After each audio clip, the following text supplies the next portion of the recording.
Thank you for listening to The Pain of the Claim, your source for prescription strength claim relief. And now, your hosts, Jeremy and Donna Lavelle.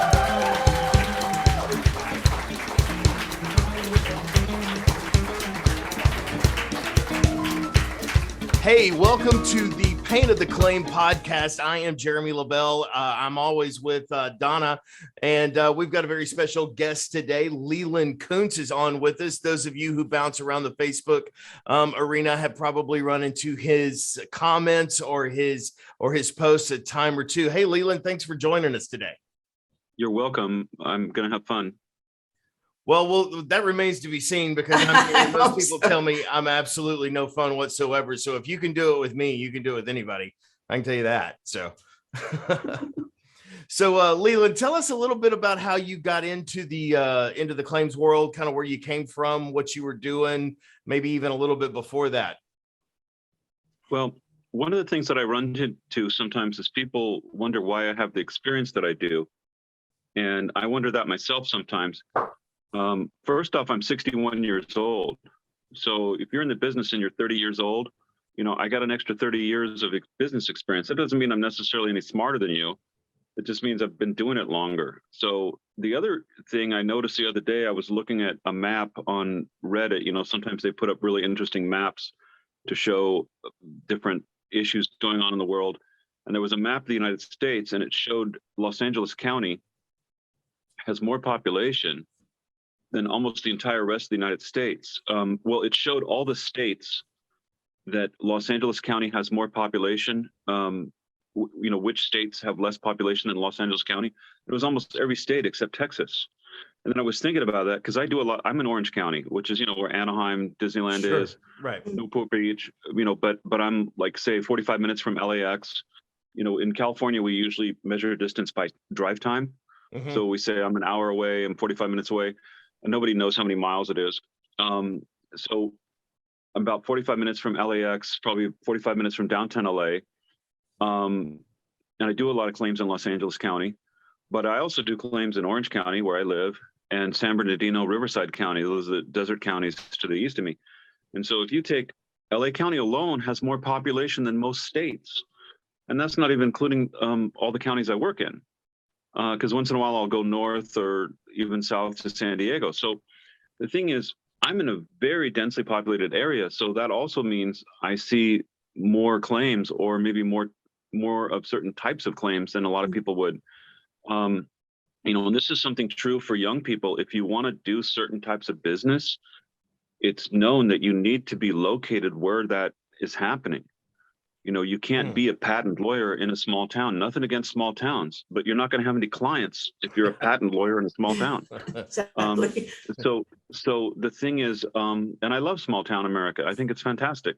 But I've done so many claims of cars hitting liquor stores, I couldn't possibly remember them all. I've done so many marijuana grow vandalism claims. It would be hard for me to remember them all. I've done so many claims of cars hitting churches. I wouldn't be able to remember them all. Well, that makes sense. The cars hitting there's some stories here. I need to hear some of these stories sometime.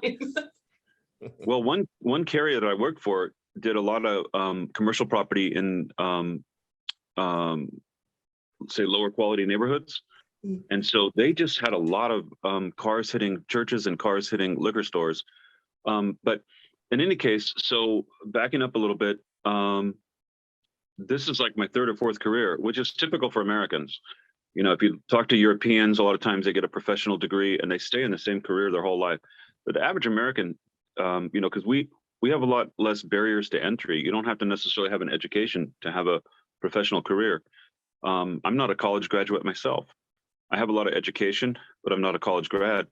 So I started off my first job. I dropped out of college and started as a customs broker.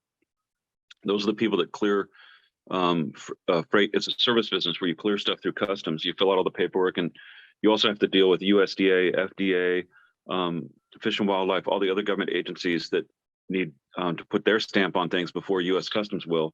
And so I had all kinds of clients importing car parts, clothing, air and ocean freight both. I was over at Yeah. LAX. I had BMW engineering was one of my clients, not Mhm. BMW car parts, but BMW. They would bring in prototypes. They were very secret, and they would test them out in America to see how they would run, under our conditions. For example, they don't have a desert in Germany, so they need to run the car high speed in the desert to see how it performs here.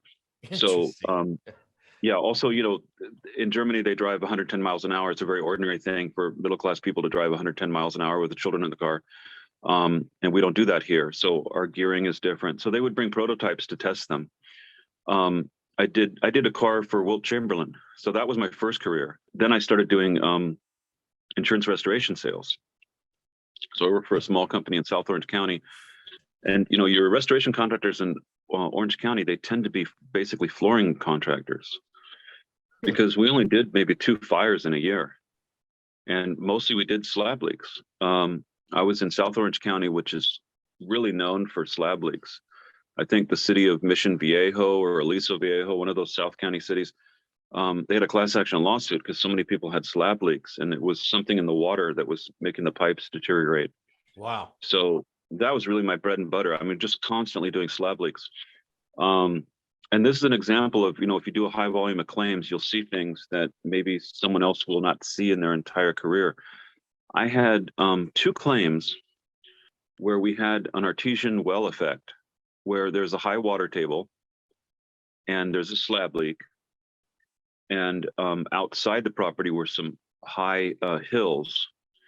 And so what happens is the slab leak under the slab, maybe it was a pipe directly under the slab, it connects, like the plume of water connects with the water table.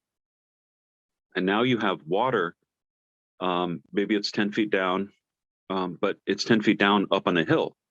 So the water inside the hill is higher than the water under the house. And now the plume of water from your slab leak has connected with the water table. So you have this huge amount of water in the mountaintop that is trying to come down with gravity and come up through your slab. So if you bring out the mitigation contractor and they set up fans and dehumidifiers, they're going to be drying for 10 years. It's not going. And then the adjuster says, well, you're cheating us, and every property should dry in 3 days. Why are you billing us for more than 3 days? But that property will continue to have hydrostatic pressure, water coming up, until the water table recedes, and like that, it's kind of like a capillary action or something where the plume of water underneath the house disconnects from the water table. When the water table retreats, and so what happens is you had to have very heavy rains, which you do sometimes, like heavy rains that last for a week, and a home that is in a low spot with a good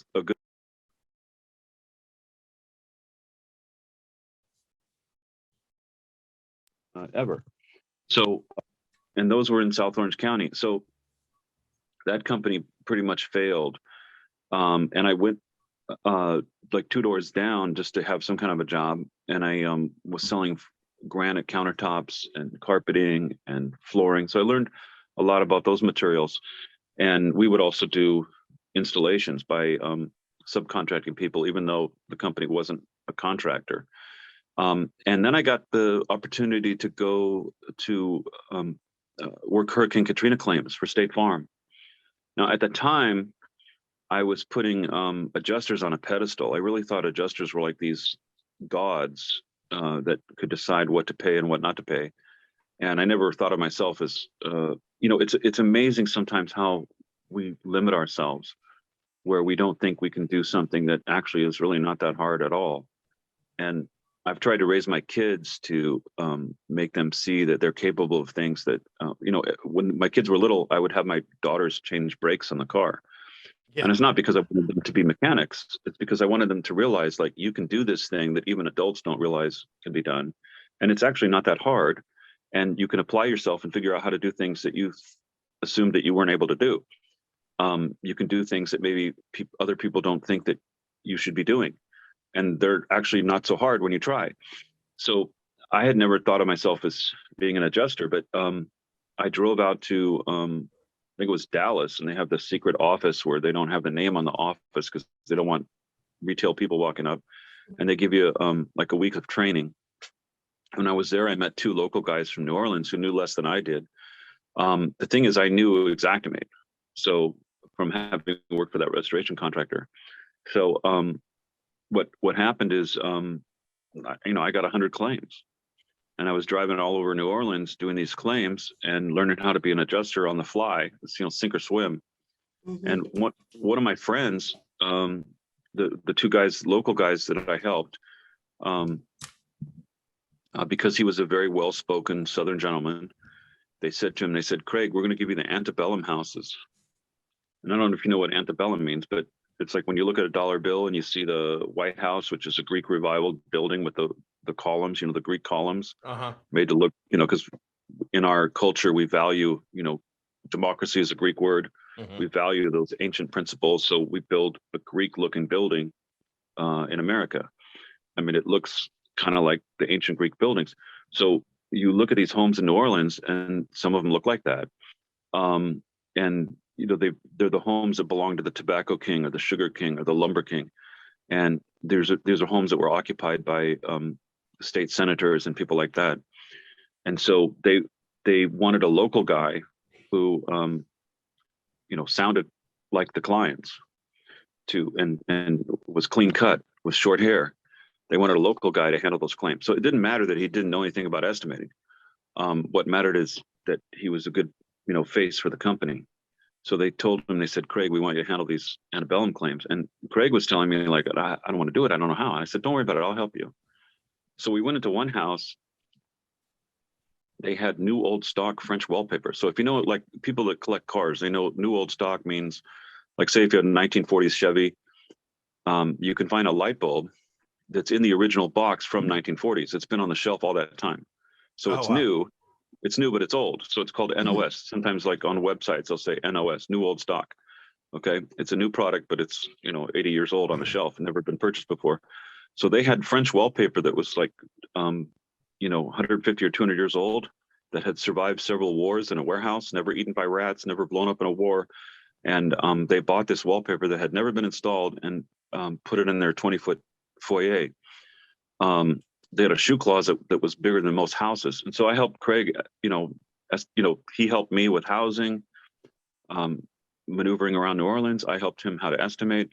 So we figured out how to handle all these claims. And I told him, I said, Craig, one of these insureds that you have, one of these rich people, is going to give you a job after the storm.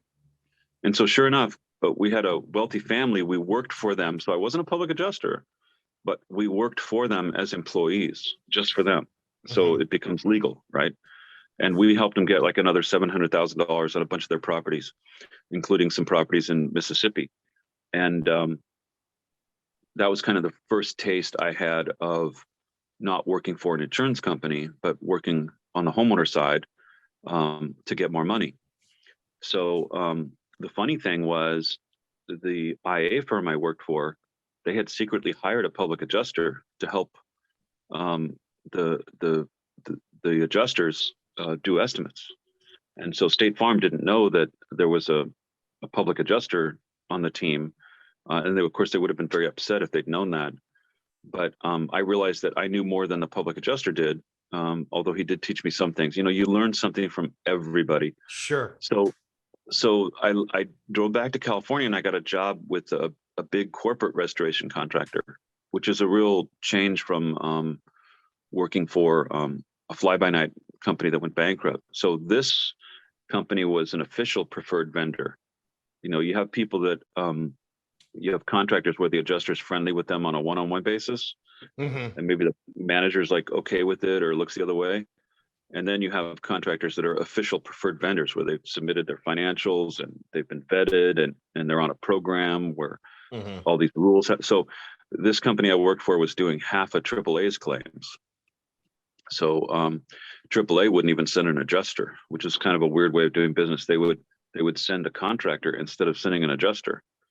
And of course, the contractor has an incentive to write the estimate higher to line his own pocket. So what AAA would do is they wouldn't send an adjuster, but the desk adjuster would thoroughly scrutinize the estimates we would write and would tell us, don't use that line item, use this other line item. So, for example, one of the rules they had was you have to use the cut drywall 1 foot up. And so if we had a patch on the ceiling that was, say, 10 by 10, they wanted us to put 100 linear feet of a 1 foot cut, which is ridiculous. But we pretty much did what they told us to do because they were the one feeding us. And you realize this when you're a preferred vendor, you usually think of the insurance company as your customer. Legally, the homeowner's your customer. The homeowner signs your paperwork. But emotionally, psychologically, in terms of your loyalty, a lot of times you think of the insurance company as your customer. Well, I've actually had contractors that are on programs tell me, as the public adjuster that was trying to help the homeowner out, absolutely tell me that, I'm sorry, we work for the insurance carrier. That's who we work for. We don't have to answer any questions you have. We work for the insurance carrier. So, and that's a perfect example. There's many examples of where people have a certain a way of thinking, which they haven't really, they may not have experience in lawsuits or think like a lawyer. So they think a certain way, not realizing it's actually wrong. And when they discover it's wrong is when they get crucified in a deposition. That's when they realize, oh shit, the customer is actually my customer, and I have a loyalty to my customer, not the insurance company. But it doesn't really occur to them because people respond to incentives and punishment, and they develop an emotional way of looking at things that it's not necessarily a legal, correct way of looking at things. Well, we throw the word fiduciary around a lot when it comes to financials, but the actual definition of fiduciary is where you put your client's needs above your own. And we just don't have near enough of the fiduciary responsibility being fulfilled. And that's just one guy's opinion. No, and see, there's a lot of debates about whether an insurance adjuster is a fiduciary or a public adjuster is a fiduciary. But I'll say this, it's well established in California case law, as far as I know, that the insurance company has to put the insured's interests above their own.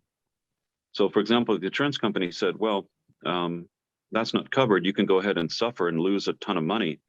That might be something where they're wrong because they're not placing their insured's interests above their own. For example, if the insurance company said, well, we're really busy right now, we have a lot of claims, and so we can't get out to your property for 3 weeks. So sorry that you're suffering. We can't approve ALE. I mean, we might approve it, but we can't approve it until we check your house. So we can't check your house because we're busy. See, that wouldn't be that would be wrong, because the correct answer would be we need to hire more people, or we need to approve it over the phone without looking at it because it's the right thing to do. So if the insurance company is saying like, well, we want to have a certain amount of staff and we don't want to pay too much salary, and we just happen to get a lot of claims lately, so we're not going to go see your house, that would not be putting the insurance interests equal to or above their own. And it would be wrong.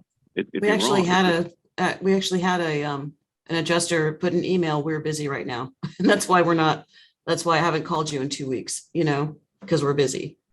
Right. And then it's not necessarily wrong for them to be busy, but it's wrong for them not to fix the problem. They need to subcontract it, or just give the homeowner the benefit of the doubt, or tell the homeowner, like, we're really busy, but if you send us photos, we'll approve your ALE or something. They have to have some kind of a workaround. They can't just say, well, you don't fit our procedures that benefit us, so we're not helping you. So anyway, after I left that company, I got a job doing daily claims in Los Angeles for a small independent. Now, a lot of IAs, they don't realize, everybody's with Crawford and Worley and Wardlaw and Pilot and all these big companies. There's a tremendous number of small mom and pop IA firms that are disappearing. And so for, like, Christmas time, my boss would tell me, like, go see this insurance company and bring them some donuts or whatever. So I drive over to this insurance company, and it's a Chinese company where the name on the wall is Chinese, and all their customers are Chinese, and the employees are all Chinese in Southern California, and they're handling a lot of these. Their clients are these importers and exporters, warehouses owned by Chinese-born business people, and it's a decent-sized commercial insurance company that you would never know about. And they're not using Crawford and Worley and Pilot because they don't even know about those kind of IA firms. And so there's small local IA firms handling all these little small local insurance companies that is a whole big market that a lot of independent adjusters think the only adjusting job they can get is with a big firm where they're micromanaged, they're not given a copy of the policy, they're told where to go, they're told how to write their estimate, and it's very bureaucratic and organized, and they don't realize there's a lot of really nice jobs with smaller companies. So where I worked, sometimes people ask me, they say, well, how do you know so much about policy when you were just an IA? Well, where I worked, that's all we did was read policies, because it wasn't like one of these large national IA firms. I wrote the denial letters. I did claims for California Fair Plan, and I would write the denial letter. Fair Plan didn't write the denial letter, I would write it. And then they would in fact, I don't think they even approved it before I sent it out. So and then it was a very collegial atmosphere, so we'd talk to each other about questions about claims and policy and stuff. And sometimes the Fair Plan would call me and ask me my opinion. So it's a different kind of environment. And the thing is, with those mom and pop firms, they're all going away, because the Fair Plan, for example, is now with EA Renfro. Okay. So they're using a lot of these small mom and pop firms. See, what it used to be is like, we have a thing called the Blue Book in California. It's this huge book. So for example, if you needed like structural welding from a certified welder that is approved by the County of Los Angeles and City of Los Angeles to do structural welding, you can't just weld some steel I-beam and call it good. It has to be done by a certified welder, because it's a health and safety issue, especially in an earthquake country. So you get out your Blue Book as a general contractor, you get out your Blue Book and say, okay, I need to find somebody who does crime scene cleanup, or I need to find somebody that does structural welding, and it's all in this Blue Book. And all kinds of industries have these books, like you have the Green Book and the Blue Book and the Red Book. So like if you're a produce wholesaler, there's a book of every produce company, and it has their credit rating. A lot of these things have gone onto the internet now, but it used to be that if you were a claims manager, in Chicago, and you had an airplane hit a farmhouse in Montana, you'd get out some big book and you'd find the little advertisement for the IA firm in Montana. And then you would call them up on the telephone and say, hey, can you handle a claim where an airplane hit a ranch home? And then you would assign it to them. And see, now everything is done by, these companies like Crawford, where Crawford decides who to assign the claim to, not the insurance company. And they're not looking at some kind of a book. They have a network on the computer of people. So the business has really changed in that way. And all these mom and pop IA firms are going bankrupt, or they just close down. And I shouldn't say bankrupt. They just close down when the old person retires. And if you're an IA, one of the things you could do is go to some of these small companies and offer to take over their business. A tremendous number of them just shut the doors, and they never even try to pass it on to anybody. But that's where I worked, one of those kind of companies. And I did my first week on the job, they did a rotation where they said, okay, the fires are the better claims. So the fire goes to, this employee, then the next employee, then the next employee. They rotate the fires through the office. So I was like a week on the job, and I got a $6 million fire. It was a gay bar in West Hollywood, right across from the sheriff's station. West Hollywood doesn't have its own police force, so they subcontract with LA County Sheriff. And it's a bar that had been there since the 1920s. It was a speakeasy during Prohibition. And what happened is the air conditioning technician was on the roof. He was a week into the job. He just graduated from air conditioning school, and he got out his little multimeter to test for continuity. So if you know how a multimeter works, sorry if you know this already, but like it has a little battery in it. So you touch one end to one wire and touch the other end to another wire and see if current's flowing. No current's flowing, there's a short or a break in the wire somewhere. But you're not supposed to test continuity with your little battery power and touch your test leads to a live circuit. It's got to be that's dead. what he did. Yeah. Right. So it was like a volcano on the roof where there's this hole, and you could look down this hole because the roof collapsed, and you could look into this hole, and it drops down like 2 or 3 stories into the building, and they had a one of these mitigation contractors. What they did, it was really smart. This mitigation contractor, it's actually a really big commercial restoration company. They get an old contractor to work for them as an employee, and he's very personable, and he knows all the firefighters and stuff. And see, this can also happen in an urban area where you're going to get to know all the firefighters because you're going to see them over and over. So he would drive around in a truck with plywood on it, and he knew all the firefighters, and they knew it was safe to have him do the board up. So the fire department says, okay, board it up. And that would get their foot in the door to get the job. So he was there, he had done the board up, and he held my belt, and I leaned forward and I took a photograph of the air conditioning technician's tools that were still on top of the air conditioning unit. And when I took that photo, I didn't remember, this is my first week on the job. I'd never done a fire this large before. Hadn't really done any commercial jobs either. But when I took the photo, I didn't realize until later that I documented that the on-off handle, this big red handle for the air conditioning unit, it was in the on position. So I recovered the guy's cell phone and his multimeter and stuff like that. And of course, later it became a huge lawsuit, because the lawsuit was whether or not the air conditioning contractor was liable. You know, to me, it was pretty obvious they were liable because they were testing a machine when it was turned on.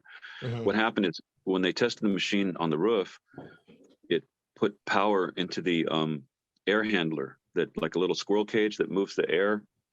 So, you know, one part of the system is heating or cooling up the air, and then further down the ducting system, you have this squirrel cage that moves that climate controlled air throughout the building. And so the apparently like the air handler was short circuiting and starting on fire like 2 floors down.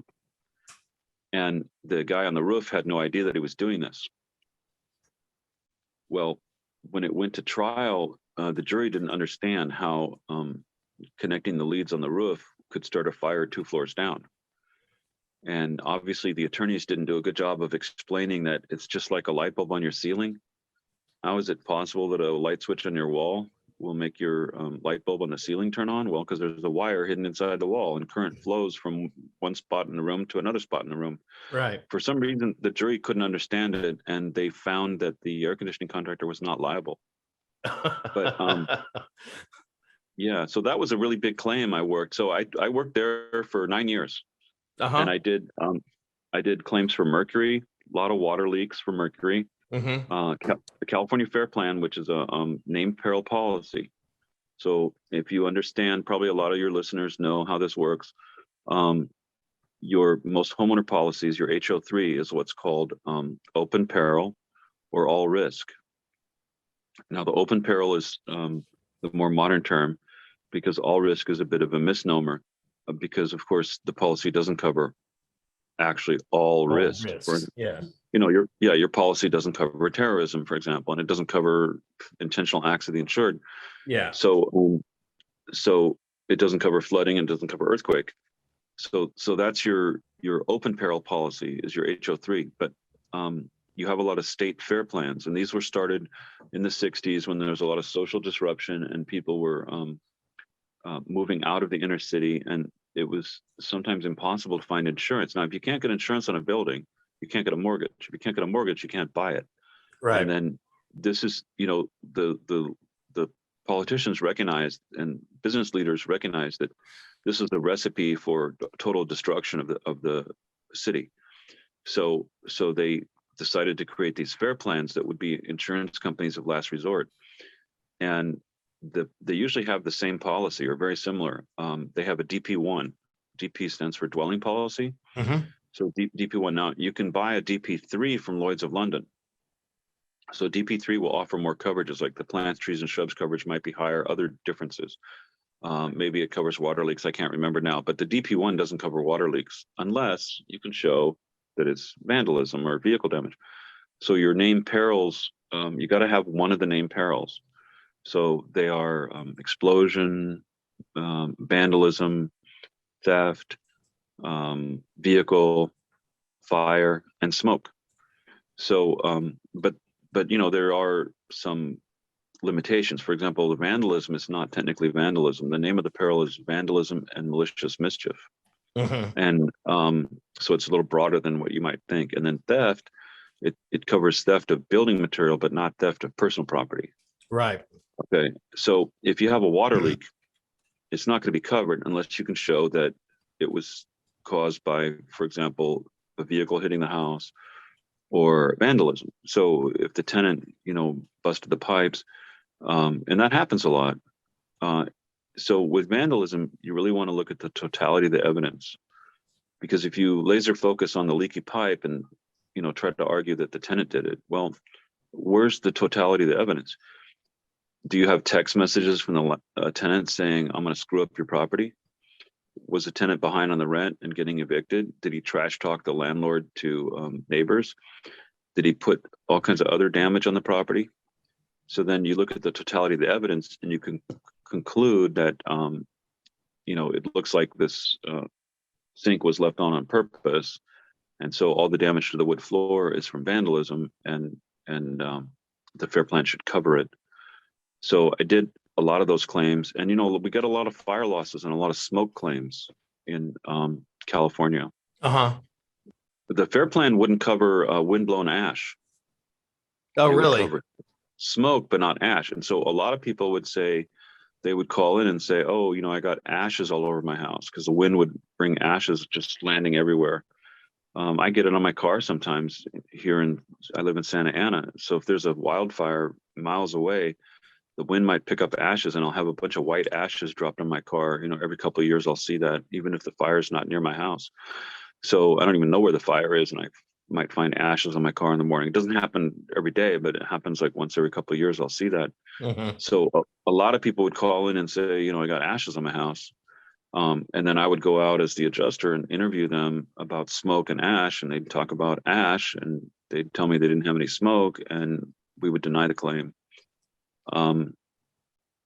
One thing that they tried to do, I think it was farmers. Farmers had this $5,000 cap on smoke damage they try to put in. But see, now this is really important to understand. You got to know what terrain you're in. So if you think of like Sun Tzu, the Art of War, know yourself, know your opponent, and know the terrain. So in warfare in ancient China, are you fighting in a swamp? Are you fighting on dry land? Is it really hot? Is it really cold? Do your soldiers need water because it's so hot? So you understand your terrain. Well, what's the equivalent of that in litigation or in claims or modern business? Well, the rules. Think of like, what are the rules of the game? So one of the rules of the game in California and a lot of other states is that we have a standard fire policy. That's a rule. It's technically a law, but think of it like, what are the rules of the game? So standard fire policy is kind of a made-up policy, if you will, that the legislature has put into the insurance code and the regulations. And it says every insurance company has to have this policy or something more generous. That's Right. not really the correct legal term, but, so for example, if you have an appraisal clause in a policy in California and it says something like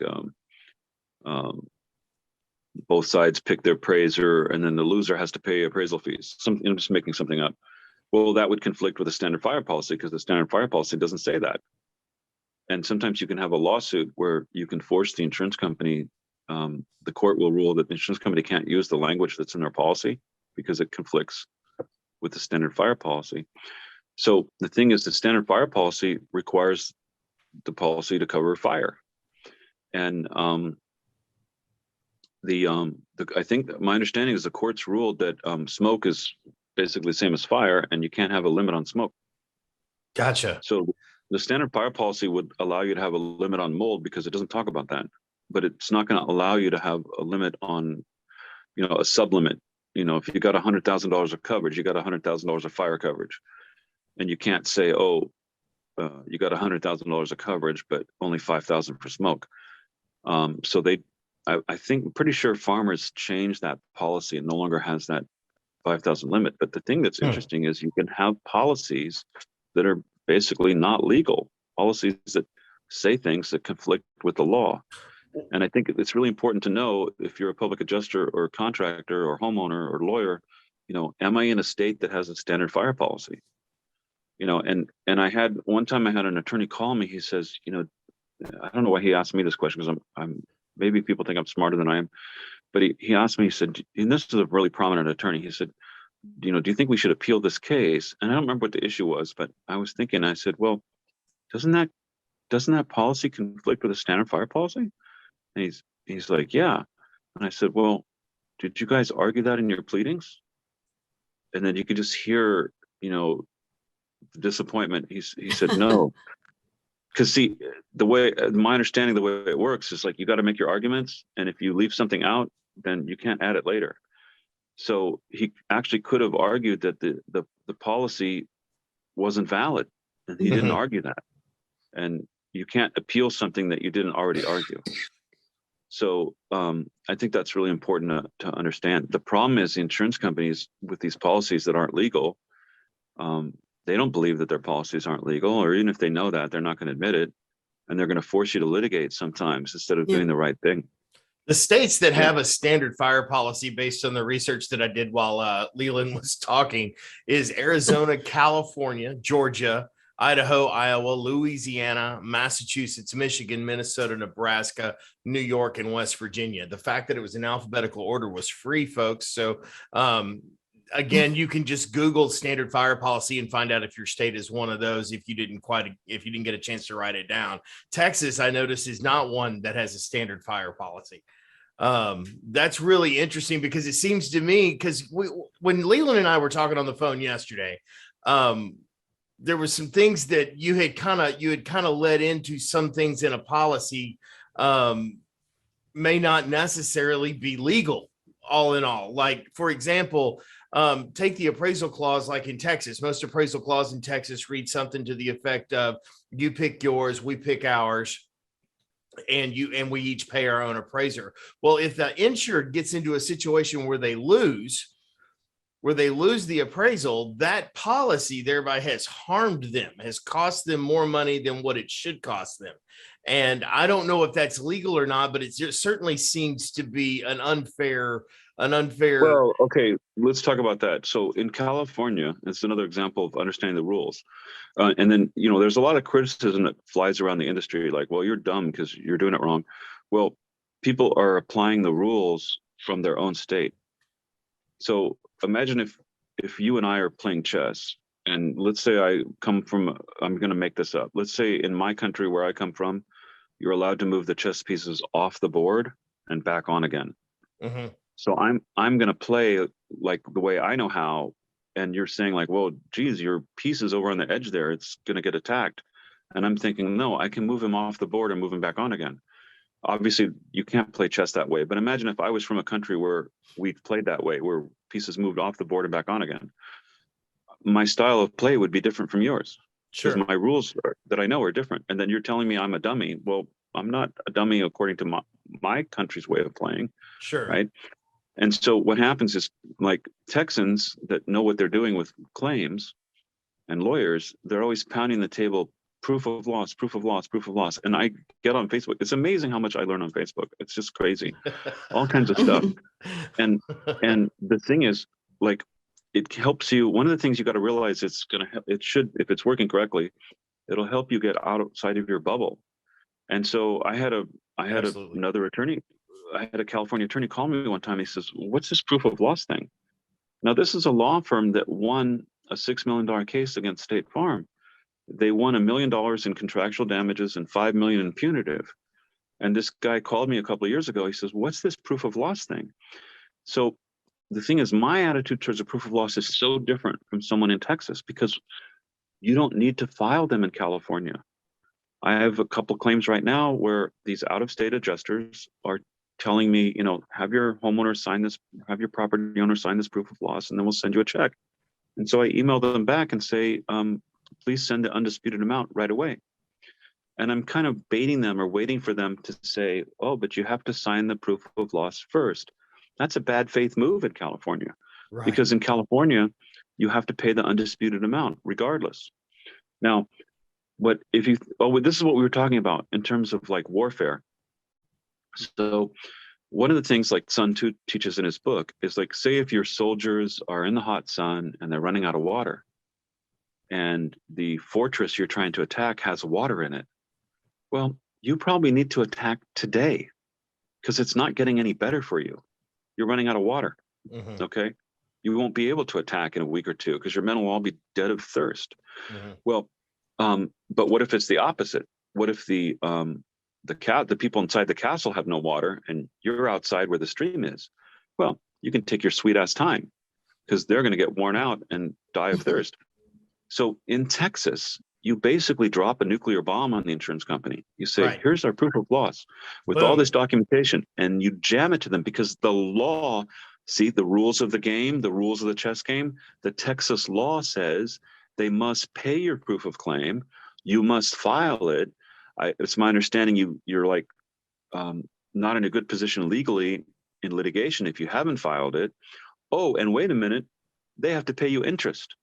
That's the rules of the game. So when someone in Texas says, oh, you're a dummy in California for not filing a proof of loss, well, he's maybe without realizing he's thinking about his rules in his state. He may not even know his rules. He just knows that it works the way he does it. So here in California, we never file proofs of loss. And I tell insurance companies that we don't want to do it. And they need to send the undisputed amount. And then the other thing is, like I talked to you about, like war of attrition. In California, we can just annoy the insurance company with supplemental claims. Please forever. tell that story. Please tell that drywall story, because I butchered it to death. I was telling Donna yesterday a little bit about what you told me, and it took me 5 minutes to pick my jaw up off the floor after I had talked to you about that because it's so brilliant. Please. What was it? It was one where you said, just send in an invoice for the drywall, just the drywall. Oh, okay. So I have a client, and I know, and maybe this is wrong thinking on my part, but I think I'm right. It's hard to know for sure what. It's brilliant. It's hard to know for sure how an insurance company is going to react or how they're going to do things. But I have enough experience to know that if you have water coming in a deck and it's a 1-year-old house, they're likely going to say, that's a construction defect. We're not going to pay that. And maybe they'll have some evidence, or they'll invent some evidence that it's a repeated seepage issue. So I just thought, if this is a big claim, especially, they're going to deny this claim. And the insurance company is too lazy and understaffed, unmotivated, especially after coronavirus. They don't even send an adjuster out to the house. Now, remember, here's another example, the rules of the road. In California, they have a duty under the law to investigate the claim. Now, of course, they can delegate that duty as long as it's done correctly. They can send an engineer or something legally. Mm-hmm. They don't have to go themselves. But, the insurance company does have a duty to investigate the claim. So they don't send out same law in Texas. They have to investigate it. Yep. Right. And then you can send letters to the insurance company all the time saying, why are you not paying this? Did you contact the plumber and ask the plumber what happened? Did you contact the neighbor who was a witness? And then you can also tell them, like, I got the phone number for the neighbor if you want to contact them. The reason you say it like that is that way you can control, or at least you can be informed of what they're doing or not doing. Because if they don't interview the neighbor, you'll know it because they never asked you for the phone number, mm-hmm. or you'll know it with a high degree of certainty. So you tell them, like, I got the phone number of the neighbor who was a witness to what happened. If you want that phone number, you can call them, and under Texas law or California law, you have a duty to investigate. So I think you need to do this. And you can kind of force their hand almost to do the right thing by saying it like that. So on this particular home, I told the homeowner, I said, look, I can't really diagnose your claim over the phone, but I think you should just send in an estimate from your handyman for doing some drywall. So she did, and it was like $6,000 of drywall, and the insurance company paid it. So now they've opened up coverage. The insurance company can, in many cases, come back later and say, we realize now that this is not a covered loss, and we're going to do you a solid and not make you pay the money back. But you're not getting another penny from us. Thank you very much. Denial letter. Mm-hmm. But, the thing is, in California, we don't need to do a proof of loss. It's a different type of warfare here, basically, different rules. So, the insurance companies probably, because they're lazy and they don't want to pay out too much on a claim, they're probably figuring like, okay, we'll send you $6,000. You must be a stupid person for sending us a handyman bill.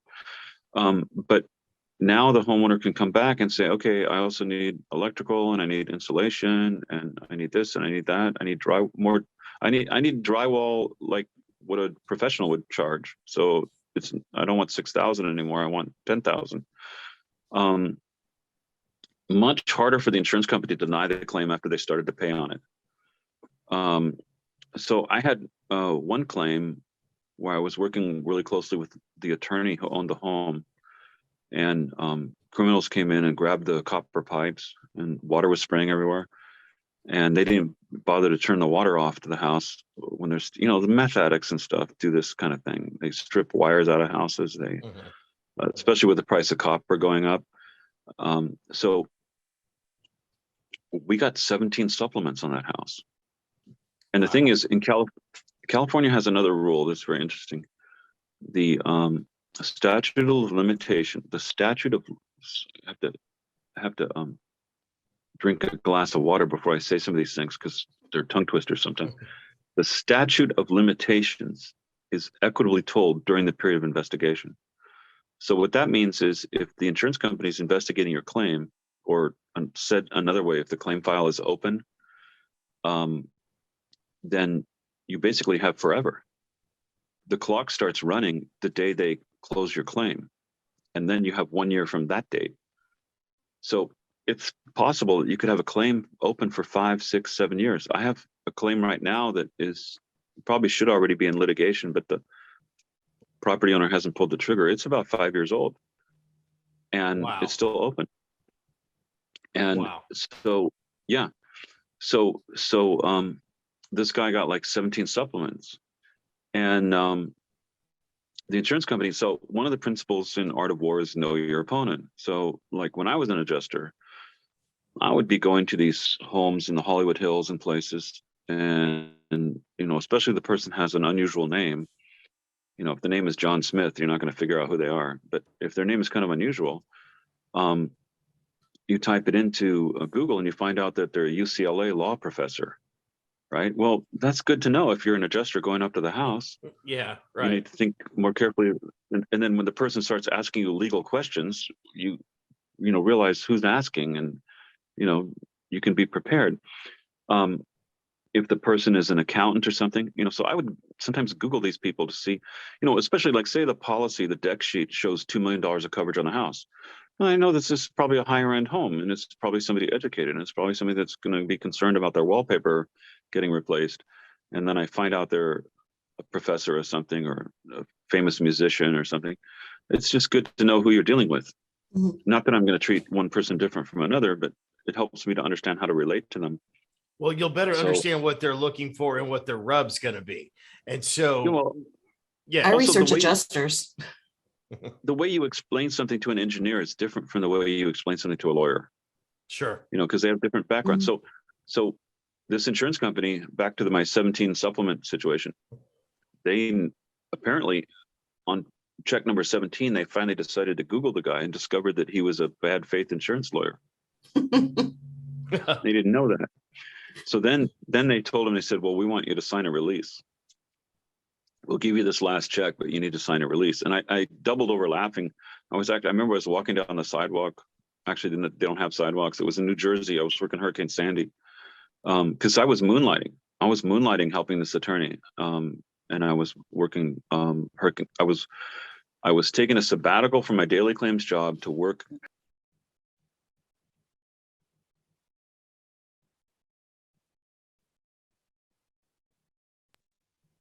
I had another call come in, and I remember, which I just thought it was so hilarious. The insurance company would ask for a release, because asking for a release on a first party claim is very sketchy. It's borderline bad faith just to ask for it, because what you're doing is you're telling the homeowner, like, okay, I'm going to pay you what I owe you, but I want you to give up some of your rights in order for me to be willing to pay you what I owe you. In order for me to pay you what I owe you under the policy, I want you to first give up some of your rights. You have to agree in writing that you won't bother me for any more money, even though the policy doesn't have that clause, right? Right. I want you to impose that restriction on yourself. I want you to give up your right to sue me, and then I'll give you this last check.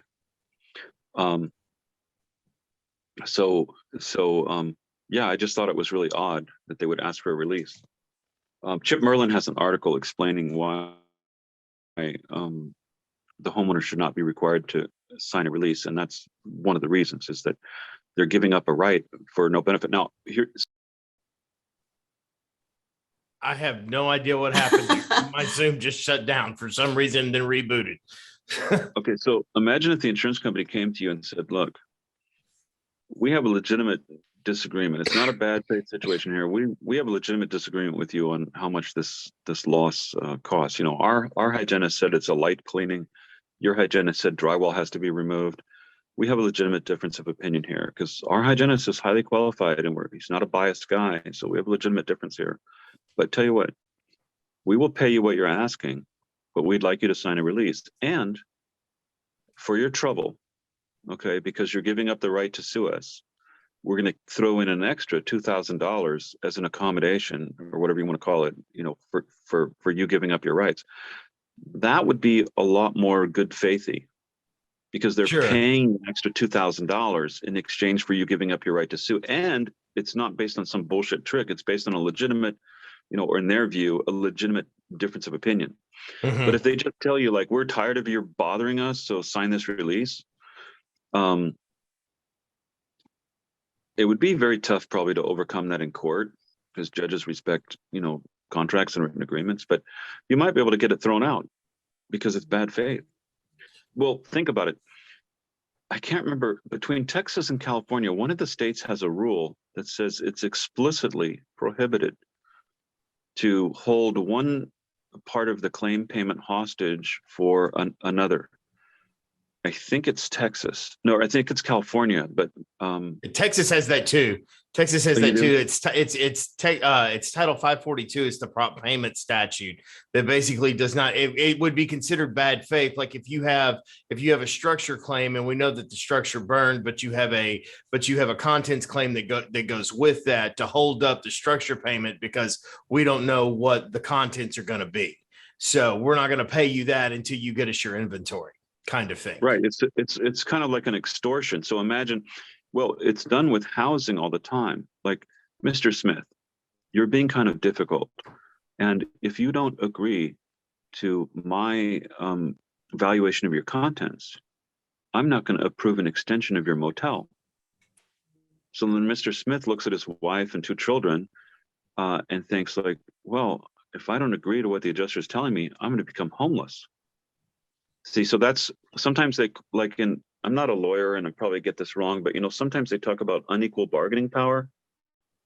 You know, like if a lawyer is trying to do deals with a senior citizen, mm-hmm. that could be more of a problem than if a non-lawyer is trying to do a deal with a senior citizen, because the lawyer has unequal bargaining power because he's sophisticated. Mm-hmm. Right? And so the thing is, you know, here's the insurance company, they're holding your money that you need to survive, money that you're entitled to under the policy. Mm-hmm. And they're saying, like, well, we're not going to give you the money that you need for a roof over your head for your children unless you agree. So see, that would be bad faith, even if it's not expressly prohibited by law.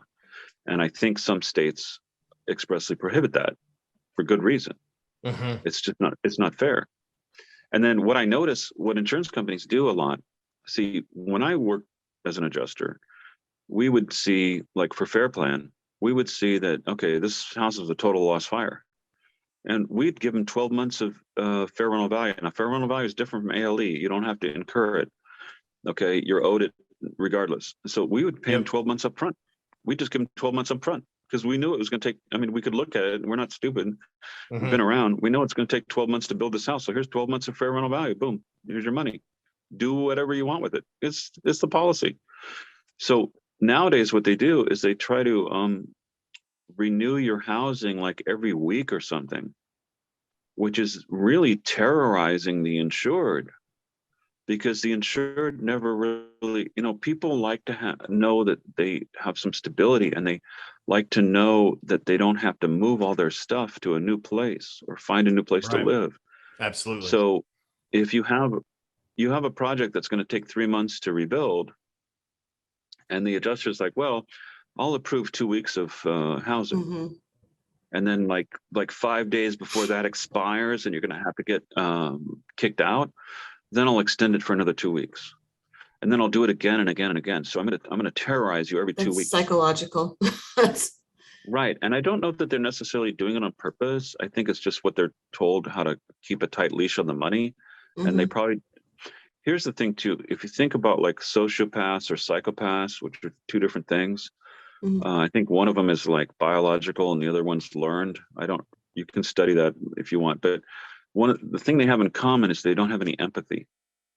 Sure. So one of the things that happens is,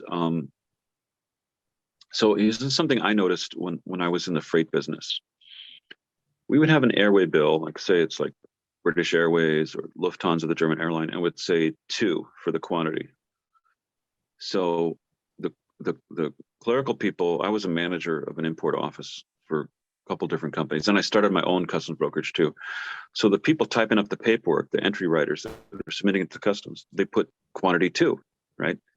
Now, in the warehouse, there's a guy actually, bending his knees trying to pick up this box, and there's a second box, and it's covered with like a sticky black film from the exhaust of all the aircraft.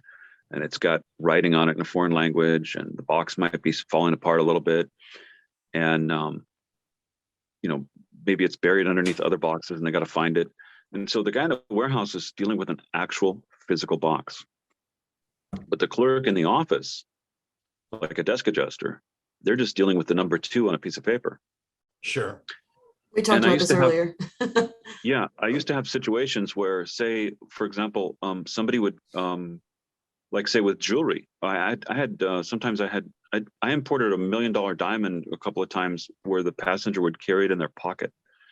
I used to do a lot of jewelry and stuff where I would meet people at the airport, like going through the luggage check. I'd walk the wrong way with my little badge and stuff. And so when you bring in jewelry, it has to be in a 1 foot by 1 foot by 1 foot box, 1 cubic box. It can't be smaller than that, obviously, because it's likely to be stolen.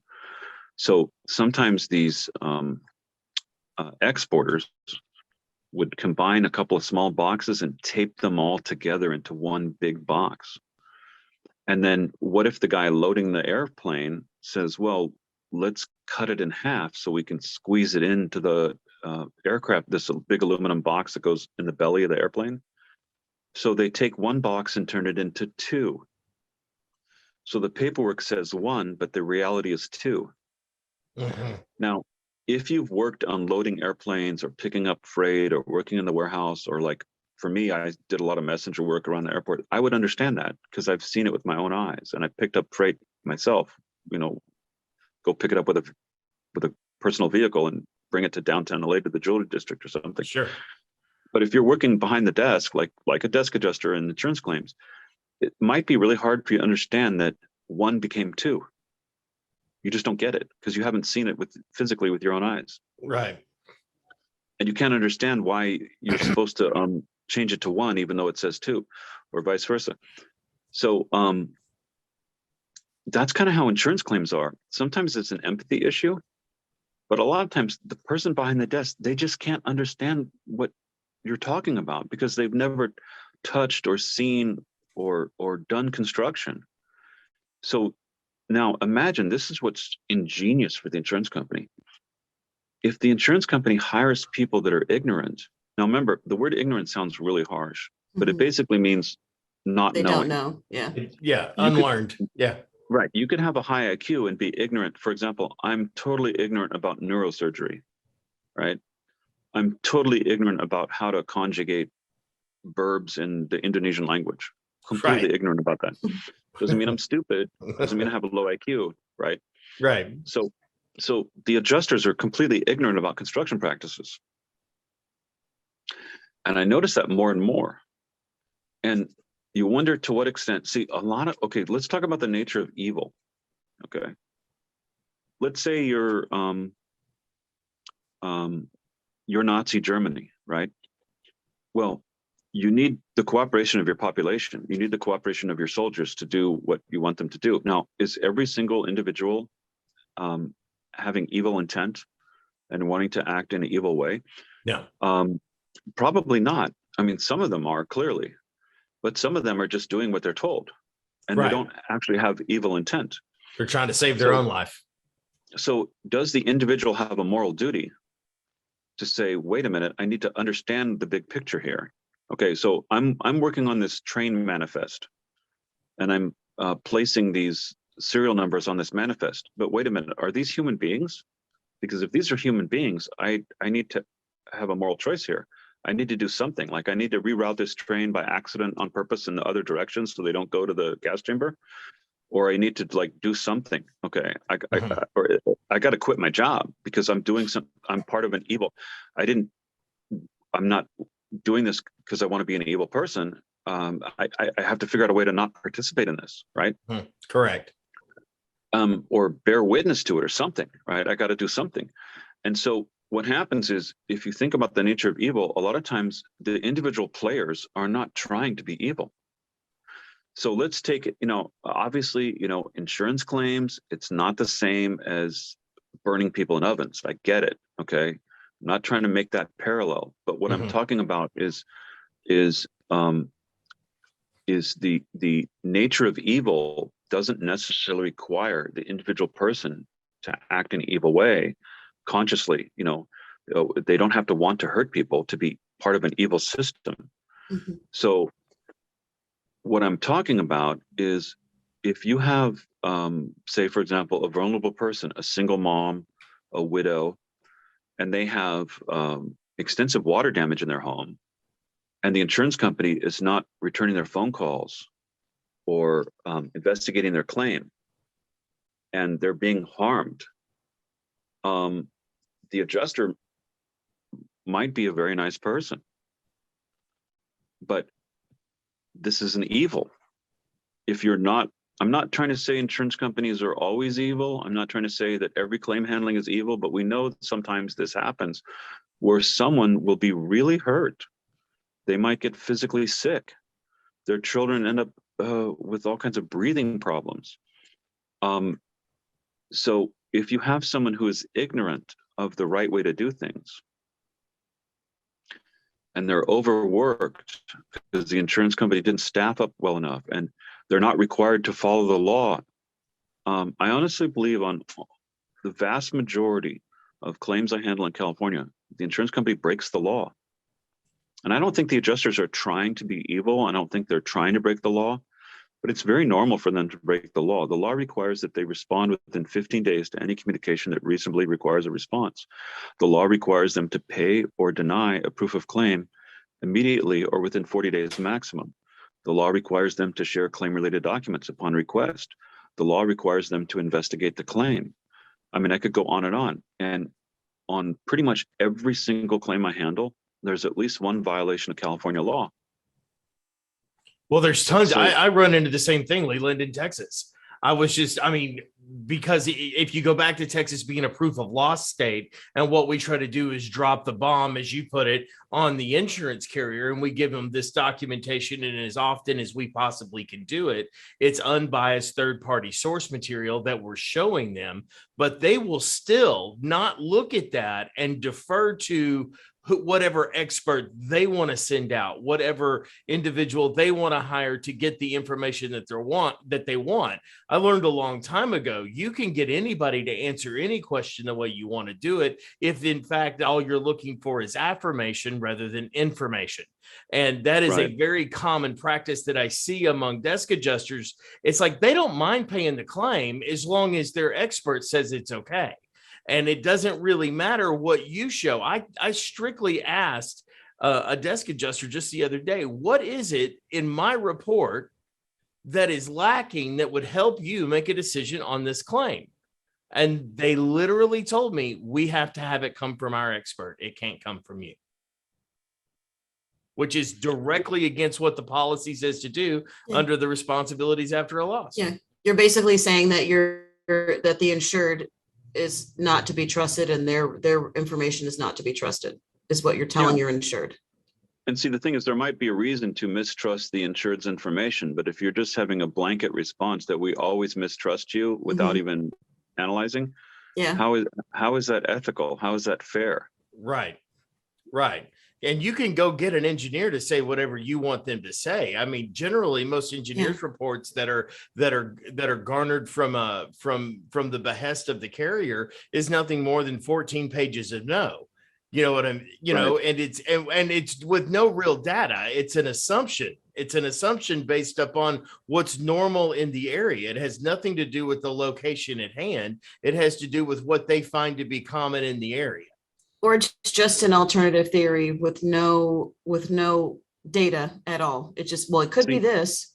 And the thing is that, and see, this really gets into areas of psychology and culture. So I was driving through Texas, coming back from some catastrophe adjusting once, and I was probably going about 90, 95. And I got pulled over by a Texas state trooper, and he was getting ready to write me the ticket. And I said, can you just put 80? And he looked at me like I was coming from another planet. And he said, why would I write 80 when that's wrong. You were going 95. And he wasn't trying to be sarcastic or anything. He just couldn't understand why I would even ask him that. Now, in Los Angeles, in Southern California, that's kind of a normal thing. You kind of negotiate like, hey man, don't make it over 90, make it 89 or something. And the police will cut you a break that way because it's more of a casual culture, like Louisiana or something. It's a cultural thing, right? Mm-hmm. So a lot of times you have in the South or Texas, you have people that have a very strict sense of right and wrong, and just this moral code is just very strict with them, where they don't have that kind of wiggle room. So I remember in Texas one time I was working claims for farmers, commercial, and I told the property owner, I said, just to caution you, don't have your air conditioning expert try to shade it, this way, because it might be more likely to be denied. Just tell the truth about, this, and we'll be fine. And he took great offense that I would even say that to him. And see, that's something like in Los Angeles, people are always trying to, shade the truth, and they're basically honest a lot of times, but they're they exaggerate a little bit one way or another, to their benefit, and they don't have that strict sense of like Baptist Sunday, go to church, be scrupulously accurate in every statement you make. It's right. So you could say it's like a right and wrong thing, but it's also kind of a cultural thing. Yeah, sure. And so the thing is, if you look at the culture, okay, imagine you have this culture in the insurance adjusting where it's the normal practice. And see, when people have a certain practice they do every day, they stop thinking about whether it's right or not. And they disassociate in their mind from whether it's right or wrong. They're just doing their job. So think about this. You send out engineers who write a report, and it helps you not pay the claim. But then if the homeowner is very assertive and determined, and if the homeowner has representation, then you will pay the claim because it will be shown in the process that your engineer report was bullshit. So over and over and over, you're not paying the claim by these reports, but then you're agreeing at the end that your own reports were bullshit, and you end up paying a lot of the claims. But some of the homeowners aren't that persistent. So you come up with a report which is routinely found to be bullshit. Mm-hmm.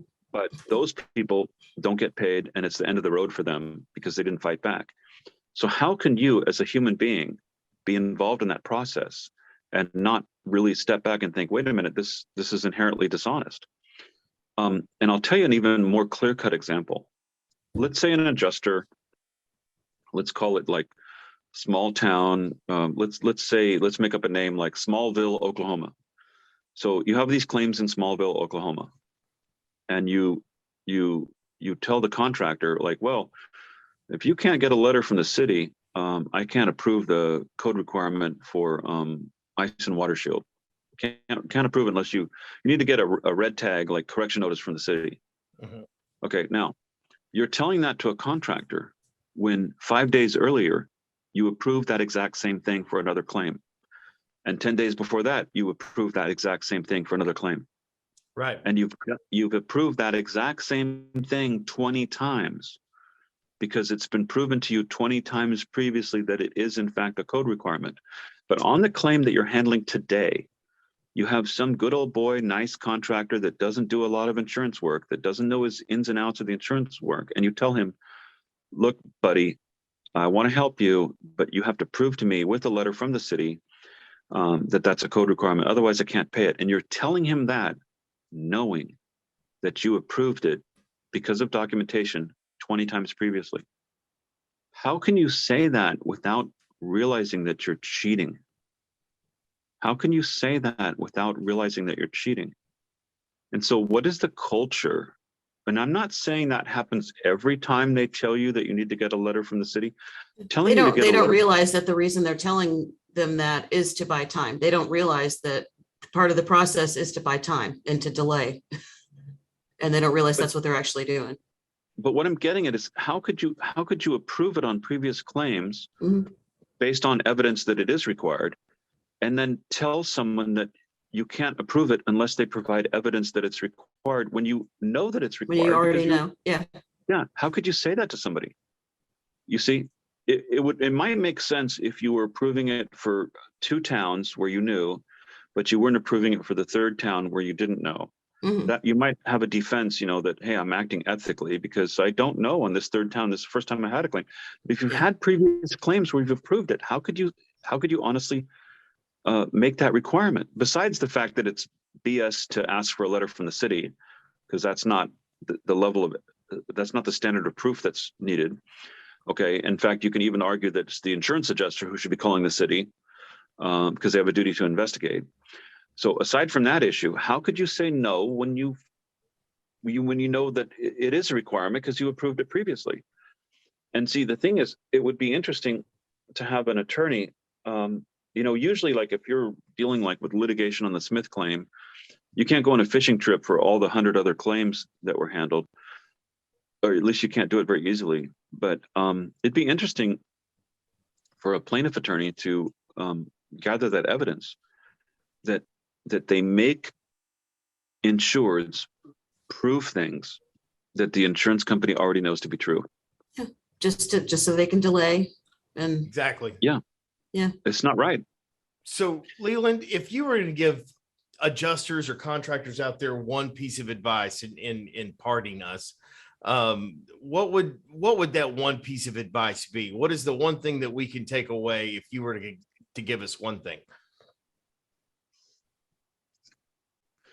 Well, there's so many things I could say, but since we're kind of on this subject, I say one of the biggest issues I think is like your own emotional health and your own psychology. Because like if you're a contractor and you're trying to make a living and people are playing games with you and you didn't really get into the roofing business to play games, and then you hire a public adjuster and they are trained to play and they're paid to play the game right back, but then that has problems too. So the thing is it's tough emotionally. This business really wears on you, and you really have to manage your emotional health. I don't know, does that make sense what I'm saying? Yeah. Absolutely. 100%. Oh my God. Yes. Oh my gosh. Yeah. Absolutely. So have we already talked for 40 minutes? We've talked for an hour and 20 minutes. We could go on. I mean, we're going to close it down just for time's sake at this point so that it remains consumable. But I mean, Leland, I would love to have you. We do need to do this again on a variety of issues. That has just been so good. So good to hear you talk.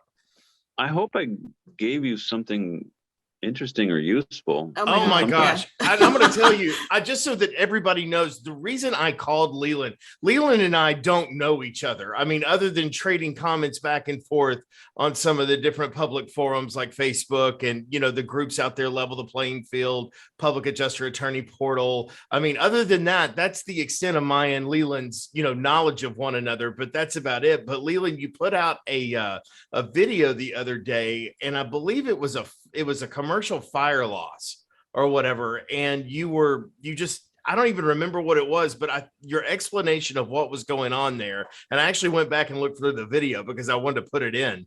But it was that video where you explain things so succinctly and so logically, and it's concrete sequential. All of the concrete sequential explanations that you're giving are just, they're mind-blowing, but they're mind-blowingly simplistic. It's not that hard when you basically take it and you look at what it is for what it is, as opposed to trying to put all of this different flair and smart and vernacular behind it, where you're coming off either as an engineer or as an attorney or whatever. And you just, basically you look at a pile of shit and call it a pile of shit, shrug your shoulders and walk off, and then everybody agrees with you. But we all sit and want to talk about where it came from and how it got there. A couple of things I would say about that. Like, I was interested to learn that indigenous people are generally much better at looking at things and seeing subtle differences. So, for example, the Eskimos, you've probably heard this before, they have like 40 different words for snow. So, for example, if the snow comes down and then melts a little bit and then refreezes, that's going to have a different name than a light powdery snow that fell a week ago that hasn't ever melted and refrozen. And so they are looking at something that, like, we have one name for it, but they have 40 names for it, because they're able to discern these very subtle differences. Now, why are they like that? Well, because if you are in an environment where you're hunting for your survival and you're depending on the weather for your survival, you're going to pay more attention. And so one of the things that I notice is that if you walk into a property, if you want to make money, you have to pay attention. How many times has a roofer who should know better, or an adjuster who should know better, or a public adjuster, how many times have they looked at a roof and written up an estimate and didn't realize it was 3 layers? And they figured out it was 3 layers later on. It's a very easy mistake to make because you have to take the time to check it. And so the thing is, like, how many times have you laid on your back and held the camera pointed at the ceiling to, really see the ceiling? Or how many times have you looked under the bottom of the upper cabinets to see if there's under cabinet lighting? There's a lot of things that you miss by not carefully looking and really looking. So, like, when I read an estimate, I'll go through the photos, and I'll go through the photos a second, third, fourth, fifth time. Every time I go through them, I find less and less to add, but I'll look through the photos 3 times and I'll find items to add the third time I went through the photos. And Absolutely. So the thing is, you really have to take the time to look. And this is like the opposite of having ego or feeling like you're the smartest person in the world. It's more related maybe to humility, which is a huge correlation to making money and being humble. Because when you're humble, you're more open to learning. You're more open to learning from other people, including people that maybe aren't as educated as you, or people that you don't think are as smart as you. Mm-hmm. They might have something to teach you. And so, like, everything I've learned, it's from experience, by learning from contractors, learning from public adjusters when I was an adjuster, learning from people who are smarter than me, learning from people that know certain areas better than I do. And amazingly, which I never expected, learning from Facebook. And so if you have that humility and you have that, like, willingness to really study and look at things, when I was, years ago when I was in the business, I was always going to the bookstore and just going to the construction section and just looking through the books. And Home Depot used to have these great book sections. I'd go there and I'd just stand there for an hour and read the books. And then when I was an adjuster, I would ask the contractors questions. Even if I didn't like them, I'm going to ask them questions to see what I can learn. And that's, I think, the thing is, you have to be willing to really look and study, and you have to really be humble. And then you end up making more money that way. Mhm. Absolutely. We actually have a little mantra around remedy claims, and that mantra is Ego has no place in a claim. she cut me off before I could say it, but that's exactly what it is it's ego has no place in a claim.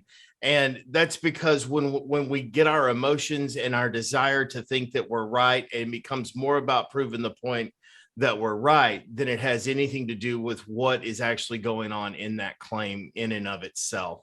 And you kind of got to Joe Friday it, just the facts, man, just the facts.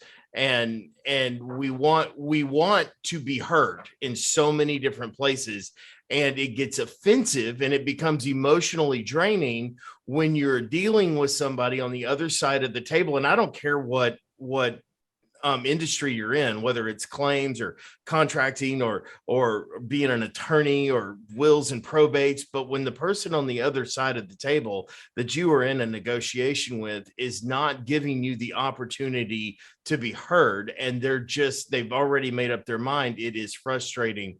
And those creative efforts to make yourself heard is what the craft is. That is what the craft is. So right. And maintaining your emotional health throughout all that. Absolutely. Yeah. Well, Leland, thank you so much for coming on the Pain of the Claim podcast with us. I really enjoyed our conversation. I look forward to doing it again. If we're ever in the same city together, please let's sit down and grab a drink or get some food or something like that, because I could just pick your brain for hours and hours and hours, and keep the golden nuggets that you give us every day on Facebook. Keep those coming. I love your voice. I could have you read to me. Well, I didn't tell you all the jobs I ever did. I was actually a disc jockey in college. Oh, were you knew really? it. That's what I went to college for, was radio, television, and film. I did not stay very long, but that is what I went there for. I did not come away with an education, but that's the reason I went. So He's got a lot of good stories, though. There's a lot of good stories. Again, Leland, I really appreciate it. Thank you so much for coming on. Go ahead. Okay, Did you have something I else? had fun. Oh, No, I had again. fun. Oh, you told us you would. You told us he was going to have fun. Okay. Thank you, Leland. We'll Bye. talk to you next time. Thanks. Guys, this has been the Pain of the Claim podcast, and we will see you down the road.